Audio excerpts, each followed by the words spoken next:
Welcome to Story Tales. Please like this video and subscribe to Story Tales. I hope you enjoy the story. Let's begin. Jessica Calloway smoothed her black dress as the cab pulled up to Voluto. The restaurant's entrance glowed with warm light against the dark Manhattan evening, promising the kind of exclusivity that only came with months of advance reservations or the right family name. She had both. "Keep the change," she said, handing the driver a 20. The crisp March air hit her face as she stepped onto the sidewalk, carrying the faint scent of rain and expensive cologne from passing pedestrians. Tonight was Dahlia Calloway's 60th birthday. 5 years into her marriage to Jasper, Jessica still felt the weight of Dahlia's gaze whenever they were in the same room, calculating, measuring, finding her wanting. But Jessica had mastered the art of the perfect smile, the right words at dinner parties, the appropriate laugh at jokes she didn't find funny. She checked her reflection in the glass door. At 32, her dark hair fell in soft waves around her shoulders, her makeup enhancing her high cheekbones and almond-shaped eyes. Perfect as always. She had to be. The maitre d' recognized her immediately. "Ms. Calloway, a pleasure to see you again. Your party has already been seated in the Tuscany room." "Thank you, Antonio." Her voice was cool and controlled. Like everything else about her, the Tuscany room was at the back of the restaurant, offering privacy for those who could afford it. As Jessica approached, she heard the familiar cadence of Jasper's laugh, too loud, too practiced, and the elegant titter of Dahlia's response. She paused at the doorway, taking in the scene before her. The long table was draped in pristine white linen, adorned with silver candelabras and elaborate floral arrangements in deep burgundy and cream. Wine glasses sparkled under the soft lighting. The Calloways, all 12 of them, were already seated. Jasper sat at the center, beside his mother. Beside him was an empty chair not for her, but for his cousin Elliot, who arrived just behind Jessica, slipping past her with a mumbled, "Excuse me." That's when she noticed it. There was no place for her. No empty chair, no hastily added setting. Nothing. The conversation continued as Jessica stood there, still unnoticed in the doorway. Jasper finally acknowledged her, using the nickname she'd grown to hate. His eyes, the same blue that had once charmed her, now seemed cold. "You made it." The room quieted. All eyes turned to her, some surprised, others, like Dahlia's, unsurprised. "I did," Jessica said, forcing her voice to remain steady, though it seems there might be a mistake with the seating. Jasper's lips curved into a smirk that didn't reach his eyes. "Oops," he said with exaggerated concern. "Guess we miscounted." A soft ripple of laughter moved through the room.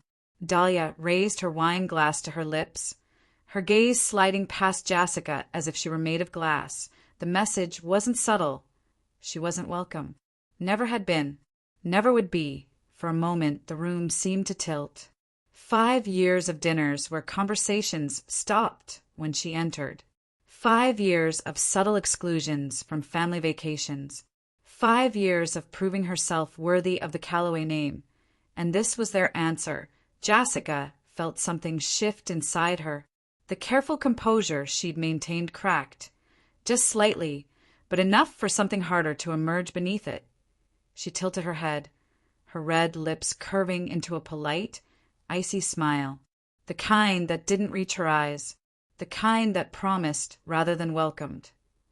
"I see," she said simply. She could have made a scene, could have demanded a chair be brought, could have shouted or cried or begged. That's what they wanted to see her break. Instead, she adjusted her coat with deliberate precision, nodded once to the table, and walked out without another word. And no one called after her. No one followed. Outside, Jessica stood beneath the restaurant's awning. The night had grown colder, or perhaps that was just the ice forming around her heart. Her mind was surprisingly clear, her thoughts precise and focused in a way they hadn't been in years. She had made the original reservation. Of course, she had Dahlia would never sully her hands with such mundane tasks. The reservation was in her name on her credit card. Her fingers didn't shake as she pulled out her phone and dialed the restaurant's private line. "Antonio," she said when he answered. "This is Jessica Calloway. There's been a change of plans with tonight's event." "Of course, Ms. Calloway. How can I assist?" "I need to cancel everything," she said, her voice impossibly calm. "The private room, the 5-course meal, the 1982 Bordeaux, the custom cake. All of it." A pause. "Ms. Calloway, your guests are already seated. The first course is about to be served." "I understand. Please refund everything to the card on file my card and inform the party that the reservation has been cancelled." Another pause, longer this time. "As you wish, Ms. Calloway." She ended the call and slipped her phone back into her purse. Then she stepped to the curb and raised her hand for a taxi, imagining the scene that would unfold inside. The staff clearing away plates and glasses. The confused questions. The slow realization of what had happened. Dahlia's face twisting with fury. Jasper's embarrassment in front of his family and business associates. And no food. No wine. No service. No birthday celebration. That a taxi pulled up and Jessica slid into the back seat. "Where to, miss?" the driver asked. For the first time that evening, her smile was genuine. "Home," she said. "For now." Inside Voluto, confusion had given way to disbelief, which was rapidly transforming into anger. The staff had begun clearing the table with quiet efficiency, removing glasses that had just been filled with champagne and bread baskets that had just been placed. "What's going on?" Dahlia demanded, her voice sharp enough to cut glass. The restaurant manager approached their table, a pained expression on his face. "I apologize for the inconvenience, Mrs. Calloway, but your reservation has been cancelled." "Cancelled?" Jasper repeated, his handsome face flushing. "That's impossible. We've been seated for 30 minutes. The champagne was just poured." The manager's expression remained professionally neutral. "Nevertheless, the reservation holder has cancelled the event and requested a full refund." "The reservation holder?" Dahlia's voice rose. "I am the guest of honor. This is my birthday dinner." "Who cancelled it?" Jasper demanded, standing now, towering over the smaller man. The manager didn't flinch. "Your wife, sir." The words landed like a stone in still water, sending ripples of shock through the room. Jasper's mouth opened, then closed. Dahlia's face drained of color, then flushed with fury. "That little," she began, but stopped herself, too conscious of appearances even now. "There must be some mistake." Jasper tried again, forcing a laugh that sounded hollow even to his own ears. "Let me just call her." But when he pulled out his phone, Jessica's number went straight to voicemail. For the first time in Calloway family history, they were escorted out of a restaurant with nothing to show for the evening but their wounded pride. The penthouse was dark when Jessica arrived, but she didn't bother with lights. She moved through the space with the familiarity of 5 years, past the modern furniture chosen by a decorator, past the art selected for investment value rather than beauty, past all the trappings of a life that suddenly felt as insubstantial as smoke.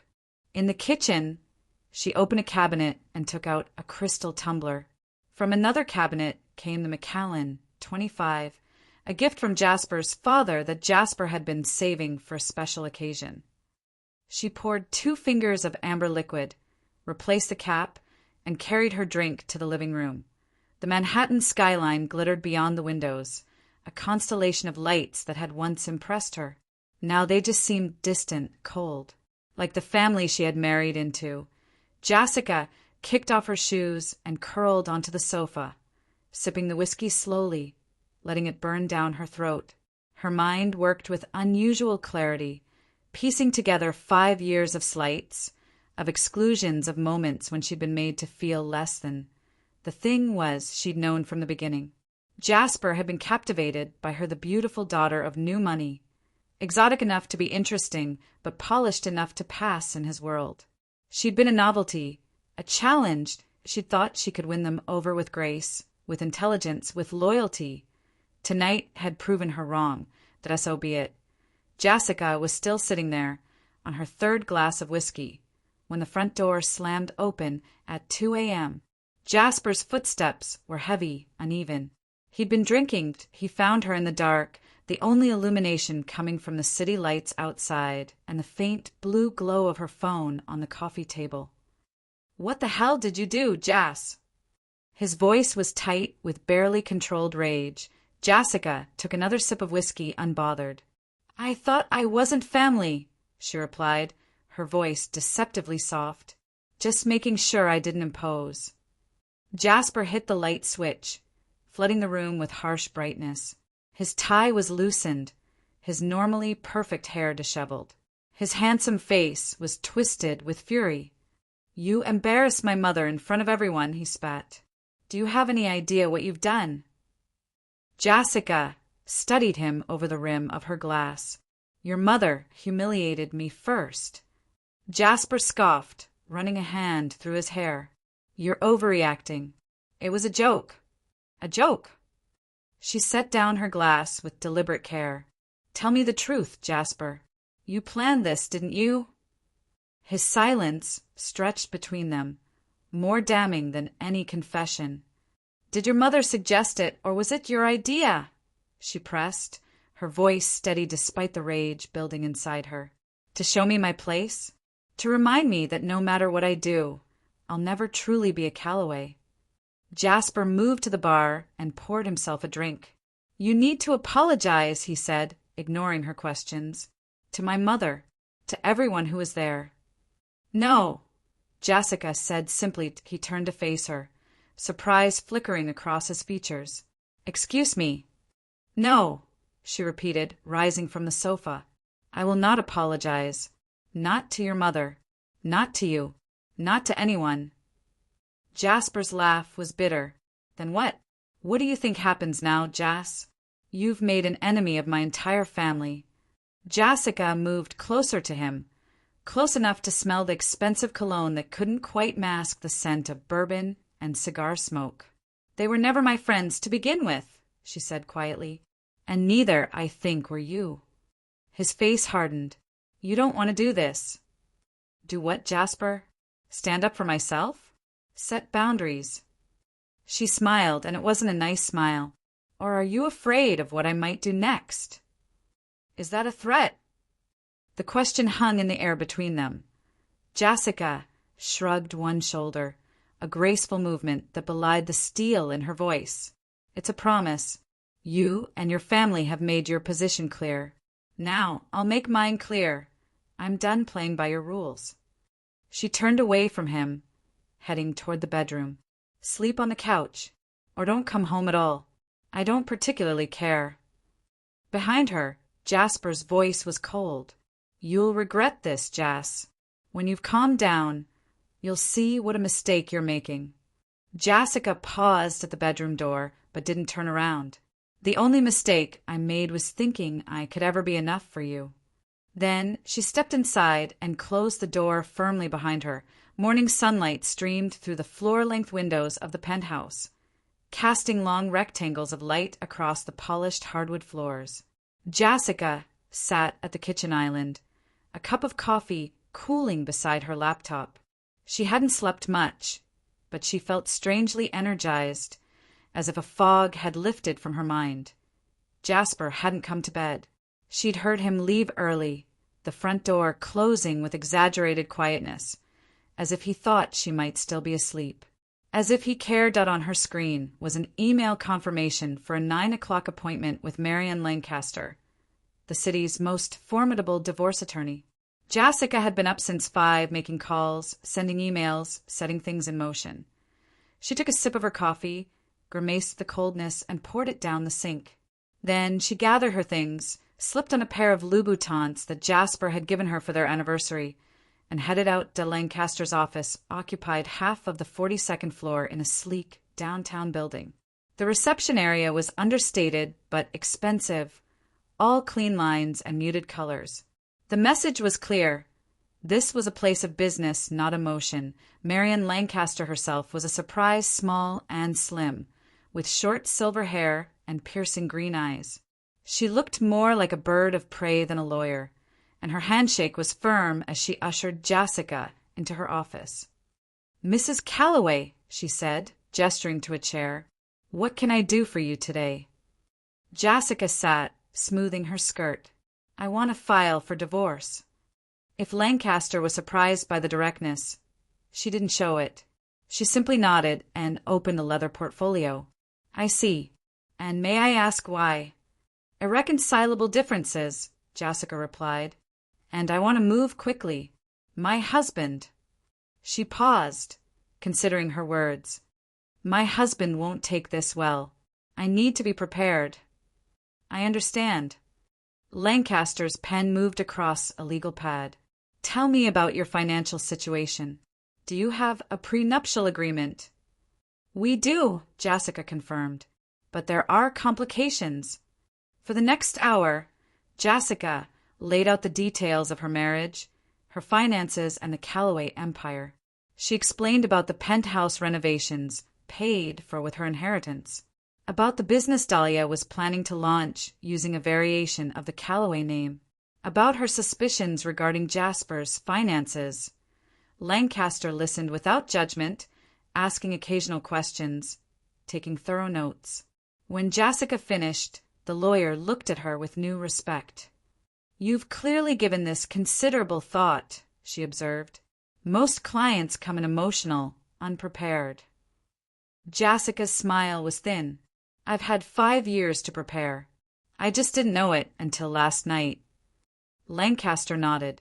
"We can file the papers today.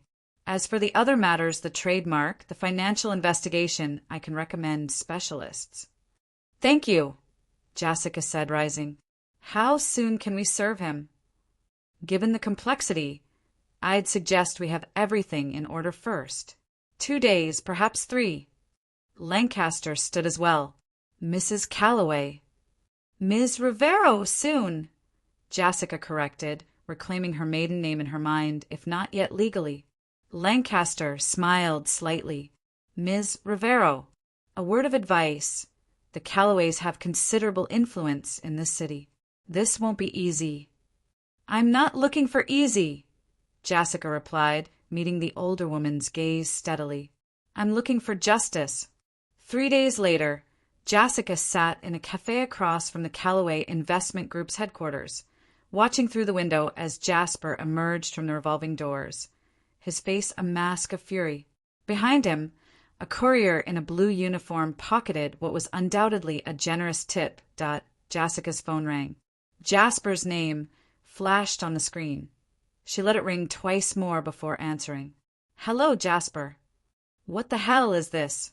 His voice was tight, controlled, but she could hear the rage simmering beneath the surface. "Divorce papers," she replied calmly, taking a sip of her cappuccino. "I would have thought that was obvious." "This is ridiculous. Cancel it immediately." He was using his boardroom voice, the one that expected immediate compliance. Jessica smiled, though he couldn't see it. "No." A beat of silence. "Where are you? We need to talk about this." "I don't think we do," she said. "The papers are quite clear. My attorney will handle any questions you might have." "Your attorney?" Jasper's laugh was bitter. "You don't want to do this, Jas. You have no idea what you're up against."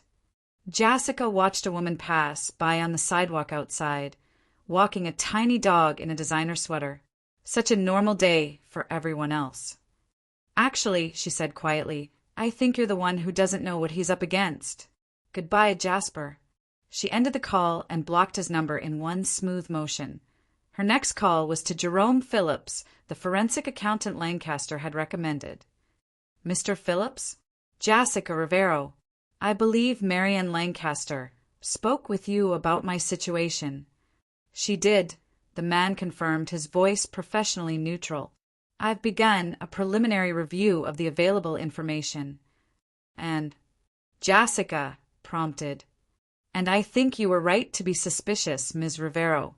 There are some irregularities in your husband's financial activities over the past 3 years." Jessica felt a surge of vindication. What kind of irregularities? It's too early to say definitively, but there appear to be substantial transfers to offshore accounts. The timing and amounts are concerning. Tax evasion. Jessica asked, though she already suspected the answer. Potentially, and possibly money laundering, though that's harder to prove. Phillips cleared his throat. I should caution you, Ms. Rivero. If these suspicions are correct, we're talking about serious criminal activity, the kind that carries jail time. Jessica thought of Dahlia's face at the restaurant, dismissing her without a glance. Of Jasper's smirk as he said, "Oops." "I understand," she said. "Please continue your investigation, Mr. Phillips. I want a complete picture, even if it means your husband could face criminal charges." "Especially then," Jessica replied, her voice hardening. Jasper made his choices. Now he can live with the consequences. 2 weeks passed in a blur of meetings, phone calls, and strategic planning. Jessica moved out of the penthouse when Jasper was at work, taking only her personal belongings and leaving behind everything tied to their marriage. She found a new apartment in Tribeca, paying 6 months' rent in advance to avoid any financial entanglements. Phillips's investigation had yielded results beyond her expectations. Not only was Jasper skimming from client accounts and hiding money offshore, but he was also using company funds for personal expenses on a scale that constituted outright fraud. The evidence was damning: bank transfers, doctored expense reports, shell companies, all meticulously documented, all pointing to years of systematic financial misconduct. Jessica stared at the thick folder Phillips had delivered, a strange calm settling over her. She had hoped for leverage, for something to strengthen her position in the divorce. What she had found was a weapon. Her phone rang, displaying Lancaster's number. "Marianne," she answered. "I was just reviewing Mr. Phillips's findings." "That's actually why I'm calling," the attorney said, her tone unusually hesitant. "Jessica, I need to be clear about something. If you use this information as leverage in the divorce, that's one thing. But if you're considering exposing this to authorities or the press, it would be seen as vindictive," Jessica finished for her, "potentially damaging to my own case." "Yes." Lancaster paused. "And it could expose you to liability if there's any suggestion you were aware of these activities during your marriage." Jessica gazed out her apartment window at the city below. What if the information were to come from an anonymous source, one not connected to me at all? Another pause. That would be different, legally speaking. "I understand." Jessica's tone was neutral. "Thank you for your advice, Marianne." After ending the call, Jessica opened her laptop and created a new email account under a false name. She attached copies of Phillips's most damning findings, composed a brief message outlining the fraud allegations, and sent it to the Financial Crimes Division of the FBI, the IRS, and 3 major financial news outlets. She didn't include her name. She didn't need to. This wasn't about credit. It was about consequences. The story broke on a Tuesday morning. Jessica watched it unfold on her laptop, sipping tea as headlines appeared. Callaway Investment Group under federal investigation. Fraud allegations rock Manhattan financial elite. Jasper Callaway named in financial crimes probe. By noon, Callaway Group stocks had plummeted. By 3, the company had issued a statement promising full cooperation with authorities while maintaining Jasper's innocence. By 5, Jasper himself had been photographed leaving the federal building downtown, his attorney at his side, his face grim. Jessica's phone had been ringing all day. Mutual friends, business associates, gossip columnists. She ignored them all. The only call she took was from Lancaster. "It's all over the news," the attorney said without preamble. "So I've seen," Jessica replied. "You wouldn't know anything about how this information got out, would you?" Lancaster's tone was carefully neutral. "How could I?" Jessica's voice was equally bland. "I'm just a socialite, according to the Callaways. What would I know about financial crimes?" Lancaster's silence spoke volumes. Finally, she sighed. Jasper's attorney called. They want to discuss settlement terms. Jessica smiled. No. Lancaster sounded surprised. Jessica, this could be an opportunity to resolve things quickly, on favorable terms. I'm not interested in a settlement, Jessica said firmly. I want my day in court. I want everything on record. This could get ugly, Lancaster warned. It already is ugly, Jessica countered. The difference is now everyone can see it. The next blow came from an unexpected quarter. Jessica was having lunch with an old friend from college when her phone chimed with a news alert. She glanced down, then froze. What is it? Her friend asked, concern in her voice. Jessica turned the phone so she could see the headline, Callaway Heir's Secret Affair Exposed. Accompanying the article were photos Jasper entering a hotel with a blonde woman, Jasper and the same woman at a restaurant, their hands intertwined across the table.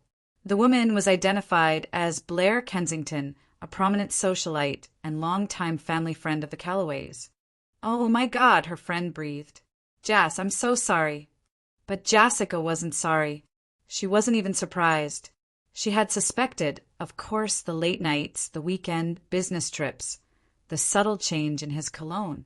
But suspecting was different from knowing, from seeing it splashed across her screen in high-definition detail. Did you know? Her friend asked gently. Jessica set down her phone. I suspected, she admitted, but I didn't have proof. And now everyone has proof. Jessica picked up her water glass, noting with satisfaction that her hand didn't shake, including his mother. The thought of Dahlia seeing those photos of her perfect son exposed as a cheat in addition to a fraud brought a small smile to Jessica's lips. The Callaways prized appearances above all else. This public humiliation would cut deeper than any financial penalty. Her friend studied her face. You don't seem upset. I'm past upset, Jessica replied honestly. I'm at the part where justice gets served. Later that evening, as Jessica was reviewing documents for a meeting with her trademark attorney, her doorbell rang. She checked the security monitor, surprised to see Dahlia Callaway standing in the hall. For a moment, she considered ignoring it, but curiosity won out. She pressed the intercom. Yes. Jessica. Dahlia's voice was tight. We need to talk. Jessica buzzed her in, taking a moment to straighten her appearance and school her features into neutral composure. When she opened the door, Dahlia looked smaller somehow, her usual imperious bearing diminished by recent events. Come in, Jessica said, stepping aside. Dahlia entered, her gaze sweeping the apartment with automatic assessment.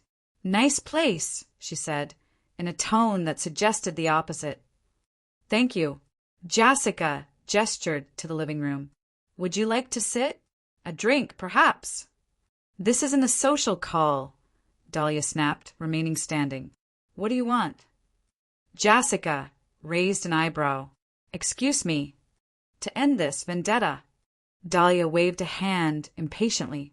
The investigation, the scandal, the affair. All of it. What will it take for you to stop? Jessica crossed to the bar cart and poured herself a small measure of whiskey. She didn't offer one to Dahlia.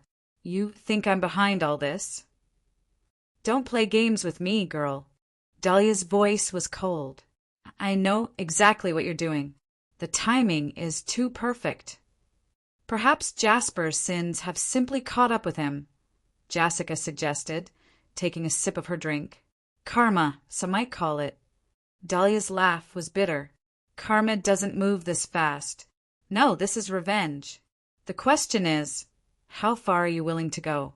What's your endgame here?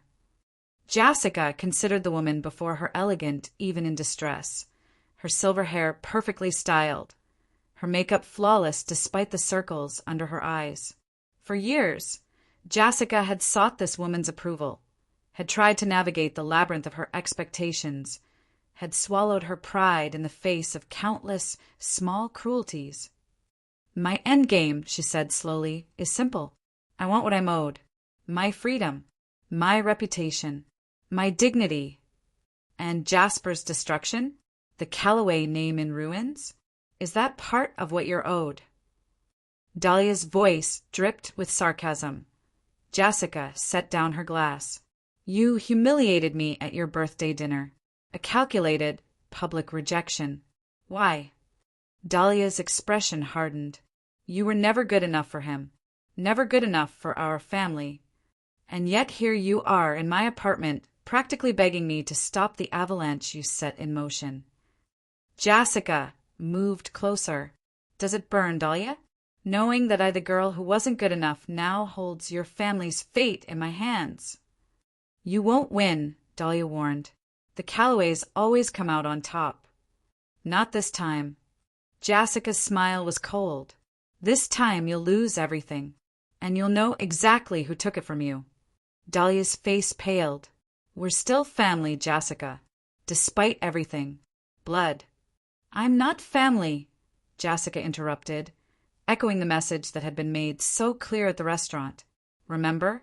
And if you think appealing to non-existent family ties will save you now, you're more desperate than I thought."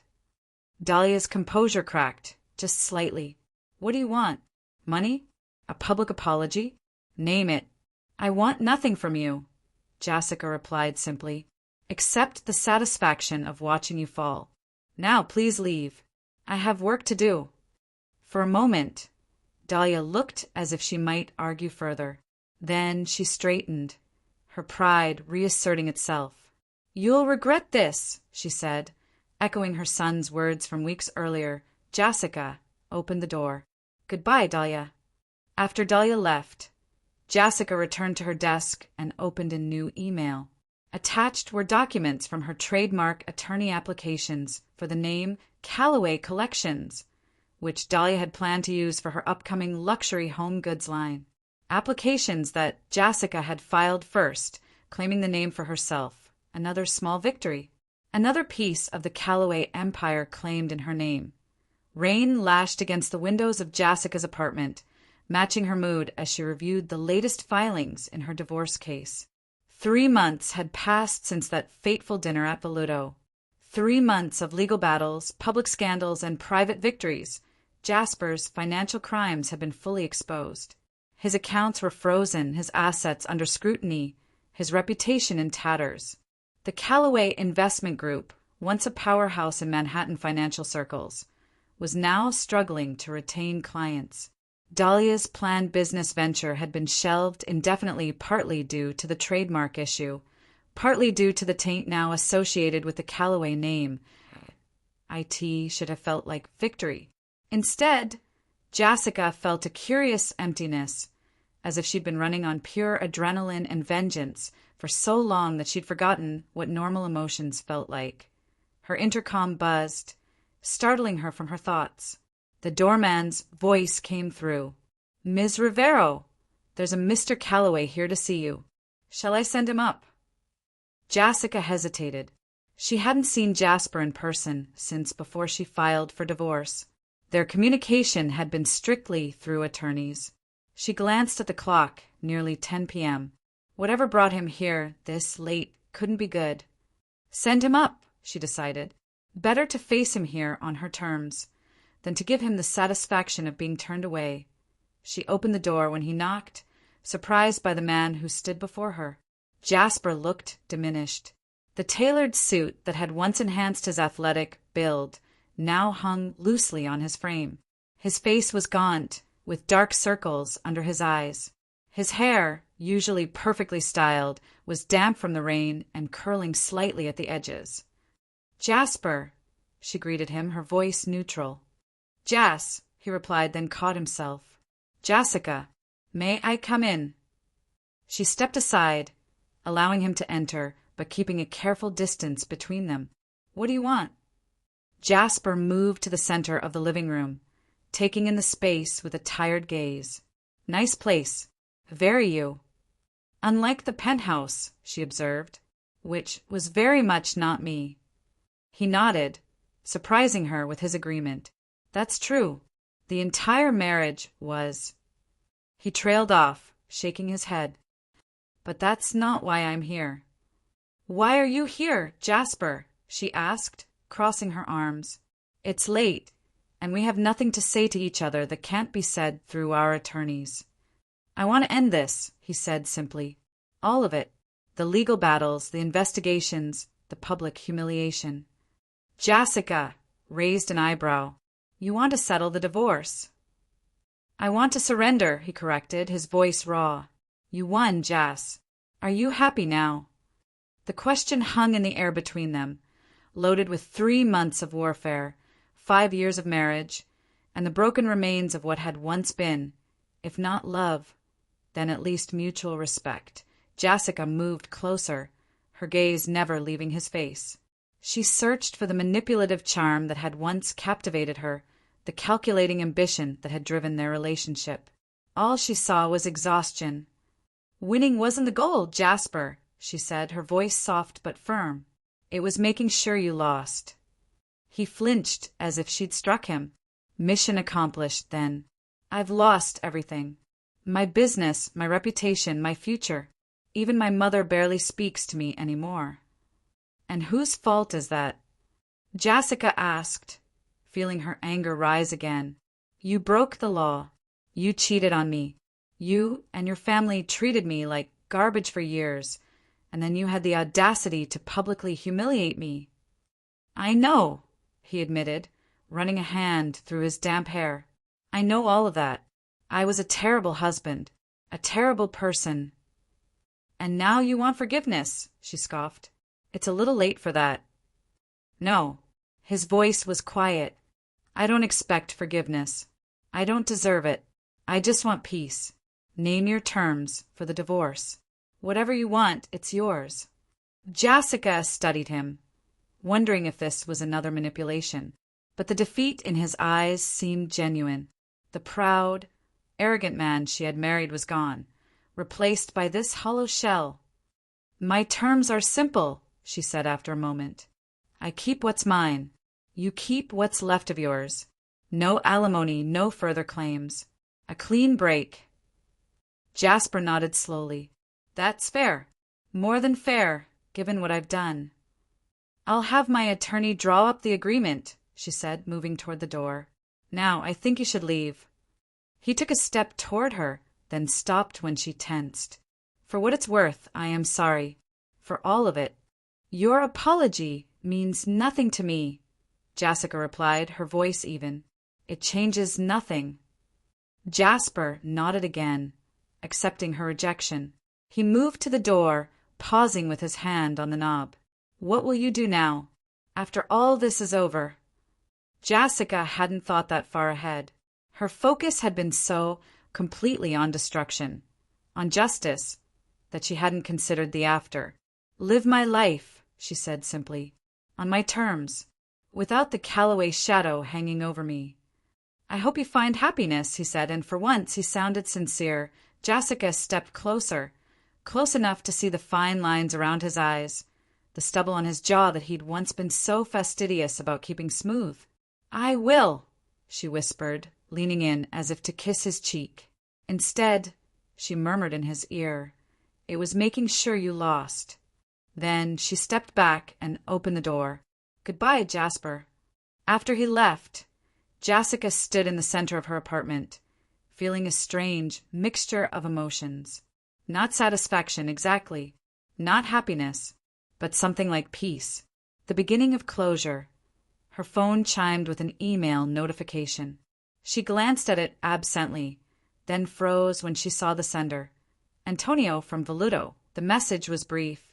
Ms. Rivero, I thought you might like to know that Dahlia Calloway attempted to make a reservation for this evening, but was politely informed that we are fully booked for the foreseeable future. Somehow, her name has been added to our do not accommodate list. A regrettable misunderstanding, I'm sure. Jessica smiled, remembering the generous tips she'd been leaving Antonio for years, long before the Calloways had shown their true colors. Small kindnesses, it seemed, could yield unexpected dividends. But there was one more piece to her revenge, one final blow to deliver. She opened her laptop and navigated to a folder labeled Insurance. Inside were documents Phillips had uncovered during his investigation, evidence of Dahlia's own financial misconduct, separate from Jasper's crimes. Tax evasion on a smaller scale, but still significant. Deliberate misreporting of income from her charity foundation. Use of charitable donations for personal expenses. Jessica had been saving this, waiting for the right moment, waiting until Dahlia thought the worst was over. She had told Lancaster about these documents, but had agreed to hold them back, to focus on Jasper first. Now, with Jasper defeated and the divorce nearly settled, it was Dahlia's turn. Jessica created another anonymous email account and composed a brief message to the IRS, attaching the relevant documents. Her finger hovered over the send button, a moment of hesitation washing over her. Was this too far? Was she becoming the very thing she despised? Cruel, vindictive, ruthless? Then she remembered Dahlia's visit, her false appeal to family ties, her absolute certainty that Jessica had never been good enough. She remembered years of subtle exclusions, of condescending remarks, of being treated as an accessory rather than a person.